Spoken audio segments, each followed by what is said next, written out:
Hai guys, balik lagi sama Engun di sini. Fans pemburu iblis silahkan merapat karena di video kali ini kita akan membahas lanjutan cerita Kimetsu no Yaiba. Setelah Genya yang masih bisa bertahan setelah menerima serangan fatal yang Aizetsu lancarkan. Dan kali ini dia akan bertarung melawan iblis itu dengan lebih serius lagi. Lebih tepatnya kita akan mereview manga Kimetsu no Yaiba chapter 110 yang bersumber dari website manga kita, Mangaku atau Komiku. Buat kalian yang belum lihat review chapter sebelumnya bisa klik link di pojokan atas video ini ya. Dan buat kamu yang cuma ngikutin animenya atau tidak mau kena spoiler, Enku sarankan mending stop videonya aja dari sekarang. Nah, di chapter 110 ini Tanjiro dan Nezuko tersudut oleh serangan kombinasi yang para cloningan Hantengu lancarkan. Di sisi lain, pilar kabut Muichiro berhadapan langsung dengan Gyoko, sang iblis bulan atas peringkat kelima. Penasaran? Oke, langsung aja kita bahas. Let's go!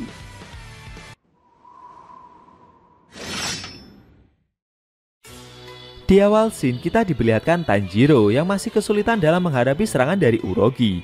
Perlahan mereka semakin mendekati lokasi penginapan, di mana Nezuko dan Genya sedang bertarung di ruangan itu.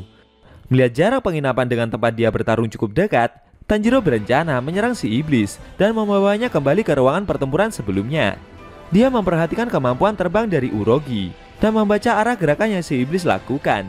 Lalu saat Urogi menyerang Tanjiro lagi dengan cakaran kakinya itu, dengan sigap pemburu iblis tersebut berhasil menghindar dan menyerang balik iblis itu dengan cara menusuknya. Tanjiro yang menusuk tubuh dari Urogi tersebut menyadari jika tubuh dari iblis ini benar-benar ringan, makanya dia bisa terbang dengan mudah. Tanjiro terus mendorong iblis tersebut dan membenturkannya ke dinding penginapan dengan sangat keras. Saking kerasnya dorongan yang Tanjiro keluarkan hingga membuat dinding itu jebol, dan akhirnya ia berhasil kembali ke lokasi pertempuran awal. Setelah berhasil menjatuhkan Urogi, Tanjiro berencana menolong adiknya. Sayangnya saat itu Nezuko sedang tersudut dengan terkena serangan listrik yang Segedo keluarkan. Melihat adiknya diperlakukan seperti itu, Tanjiro mencoba menyelamatkannya dan berencana menyerang iblis tersebut. Melihat dia mau diserang, Segedo balik menyerang Tanjiro dan mencoba menyetrumnya dengan tongkat yang dia keluarkan. Dalam benaknya Segedo tidak habis pikir. Setelah Karaku, sekarang giliran Urogi yang berhasil dikalahkan. Hal tersebut membuat Segido jadi semakin kesal. Tapi saat tombak milik iblis itu hampir mengenai pemburu iblis tersebut, dengan sigap Tanjiro malah menahan tusukan tombak itu dengan potongan kaki milik Urogi yang berhasil dia potong sebelumnya. Seketika petir yang Segido keluarkan tidak bisa mengalir.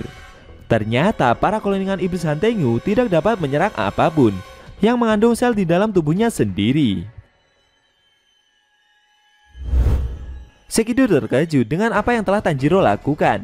Dia mengakui jika intuisi yang pemburu iblis itu miliki benar-benar luar biasa, dan dia benar-benar tahu bagaimana caranya bertarung. Tanjiro yang berhasil menyudutkan iblis tersebut menyadari jika dia tidak akan bisa memotong kepala Segido dengan kondisinya sekarang ini. Akhirnya dia menebas wajah dan lidah iblis itu secara vertikal. Alasan kenapa Tanjiro menebas wajah iblis tersebut secara vertikal, khususnya mengenai lidahnya adalah demi memperlambat proses regenerasi yang Segido lakukan. Setelah itu, Tanjiro juga segera bergegas menyelamatkan Nezuko dengan cara menarik tombak petir yang menancap di lehernya tersebut. Tanjiro menarik tombak itu menggunakan cakaran kaki milik Urogi sebelumnya. Namun saat Tanjiro hampir menarik tombak tersebut secara sempurna, di saat yang bersamaan dia juga menyadari jika dari belakang, iblis itu mencoba menyerang balik dengan serangan petir menggunakan tombak yang satunya lagi. Akan tetapi di luar dugaan, Tanjiro tidak terkena jurus tersebut dan hanya dijatuhkan biasa. Seakan serangan listrik itu berhasil dihentikan.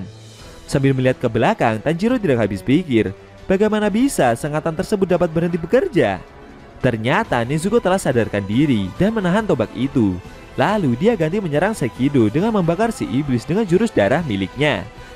Tanjiro tidak menyangka jika jurus darah dari Nezuko ternyata mempan untuk melukai iblis itu.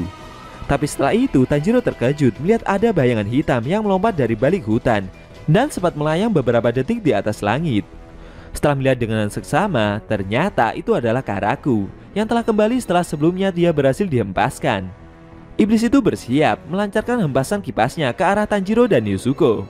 Sambil tersenyum, Karaku berkata jika dia ingin bergabung ke medan pertempuran tersebut. Lalu iblis itu melancarkan serangan kipasnya ke arah mereka berdua. Serangan tersebut membuat Tanjiro dan Nezuko seperti terhimpit akan suatu tekanan yang sangat besar. Saking besarnya serangan itu, bahkan sampai membuat lantai tersebut jebol dan menabrak lantai dasar dengan sangat keras. Setelah menerima serangan telak barusan, membuat Tanjiro dan Nezuko pingsan tidak sadarkan diri. Sekido, Karaku, dan Urogi berkumpul. Kali ini mereka akan bersiap melancarkan serangan terakhir untuk membunuh dua bersaudara itu. Bagaimana nasib dari Tanjiro dan Nezuko yang masih pingsan tersebut? Sayangnya Shin harus berpindah. Kali ini ke pilar kabut Muichiro. Pilar tersebut sedang bersama Kotetsu yang terus berlari menuju lokasi tempat Kanamori-san dan Haganezuka-san berada. Saat dalam perjalanan, Muichiro berhasil mengalahkan setiap iblis ikan yang menghadang mereka. Kotetsu menghampiri penampak pedang itu. Mereka berdua saling menyapa dan bersyukur bisa selamat dari serangan monster-monster ikan tersebut. Muichiro bertanya, apakah pria bertopeng itu adalah orang bernama Kanamori, sang penama pedangnya yang baru? Karena tujuan pilar itu datang ke sini, salah satunya adalah mengambil pedang pesanannya tersebut. Melihat pedang yang Muichiro bawa sudah mengalami keretakan, membuat penampak pedang itu terkejut. Kanamori-san berkata jika dia akan mengganti pedang milik pilar itu dengan pedang yang sudah dia tempa sekarang juga. Mendengar perkataan tersebut membuat pilar itu tidak menyangka jika pedangnya akan bisa diganti dengan begitu mudahnya. Sebelum mengambil pedang, Kanamori-san bercerita jika sebenarnya Tanjiro telah meminta mereka untuk memperbaiki pedang asli milik pilar kabut tersebut, dan dia ingin Muichiro mengetahui soal itu. Mendengar cerita tersebut, pilar kabut itu hanya menunjukkan ekspresi datar, seperti nggak ada rasa syukur atau terkejut gitulah guys. Kanamori-san kembali bercerita jika sebelum memperbaiki pedang milik pilar itu, dia harus mencari penempat pedang sebelumnya agar proses pembuatan pedang bisa berjalan dengan lancar. Tiba-tiba dia teringat dengan Haganezuka-san. Sambil berteriak seperti bersemangat, penama pedang tersebut mengajak Muichiro dan Kotetsu menuju lokasi di mana Haganezuka-san berada. Beberapa saat kemudian, sambil berlari menuju lokasi tersebut, Kanamori-san menjelaskan jika Haganezuka-san sedang bekerja di dalam gubuk itu. Setelah melihat kondisi gubuk yang mereka tuju, dia merasa bersyukur karena di sekitar gubuk tersebut tidak ada monster ikan yang menghadang. Kanamori-san memberitahu Muichiro jika pedang pesanan pilar kabut itu juga berada di dalam gubuk tersebut. Menurutnya pilar itu lebih baik segera mengambil pedangnya dan kembali ke desa untuk menyelamatkan para warga. Tapi Muichiro menjawab jika dia tidak bisa melakukan hal itu. Kanamori-san bingung dengan apa yang pilar kabut tersebut katakan barusan. Tiba-tiba Muichiro menghentikan Kotetsu dan Kanamori-san yang sedang berlari itu. Kotetsu protes dengan apa yang telah pilar kabut tersebut lakukan. Muichiro menyadari jika ada iblis lain yang datang menghampiri mereka. Dengan tenang dia memberitahu mereka berdua kalau musuh telah datang.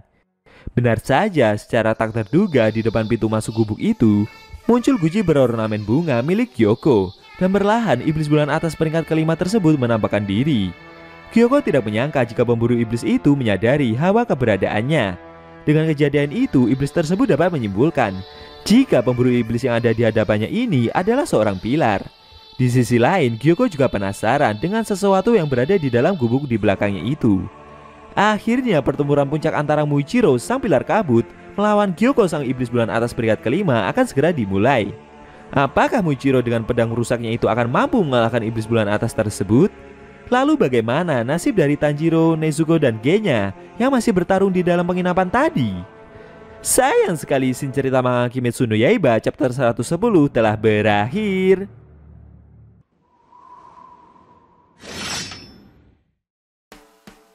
Oke guys, itu tadi review manga Kimetsu no Yaiba chapter 110 yang indisinya memperlihatkan Muichiro sang pilar kabut yang akan bertarung 1 lawan 1 melawan Gyoko, sang iblis bulan atas peringkat kelima.